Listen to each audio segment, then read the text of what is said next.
ঢাকা বিশ্ববিদ্যালয়ের আইন বিভাগের প্রাক্তন শিক্ষার্থীদের সংগঠন বাংলাদেশ আইন সমিতি বিএলএ ইউকে এর ১২তম কার্যনির্বাহী পরিষদের অভিষেক ঈদ পুনর্মিলনী এবং ওয়েবসাইট উদ্বোধন অনুষ্ঠান হয়েছে। শনিবার বিকেলে লন্ডনে আয়োজিত অনুষ্ঠানে বিপুল সংখ্যক সদস্য উপস্থিত ছিলেন। অনুষ্ঠানটি যৌথভাবে পরিচালনা করেন ব্যারিস্টার মামুন ফিরোজী এবং সানজিদা খান। অনুষ্ঠানের শুরুতে পবিত্র কোরআন থেকে তেলাওয়াত, এরপর সম্মিলিত জাতীয় সঙ্গীত পরিবেশন করা হয়।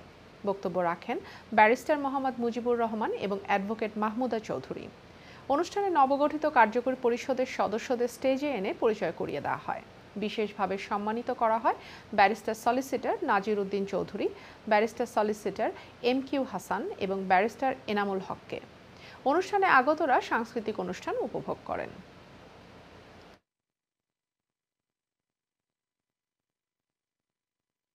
আমাদের এই কাজগুলো এগিয়ে নিয়ে এসে এবং এই অনুসারে আমরা সাকসেসফুলি কাজটা সম্পন্ন করতে পেরেছি এবং এর ধারাবাহিকতা আমরা সামনে বজায় রাখবো এবং প্রতিটা মাস এবং প্রতিটা দিন আমরা এটাকে খুব গুরুত্ব সহকারে নিয়েছি।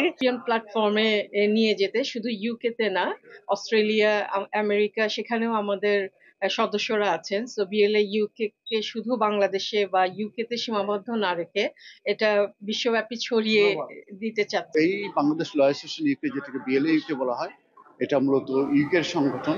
এই ধরনের আরেকটি সংগঠন আছে যেটা দেখা যাচ্ছে যে আমাদের বাংলাদেশেও আছে।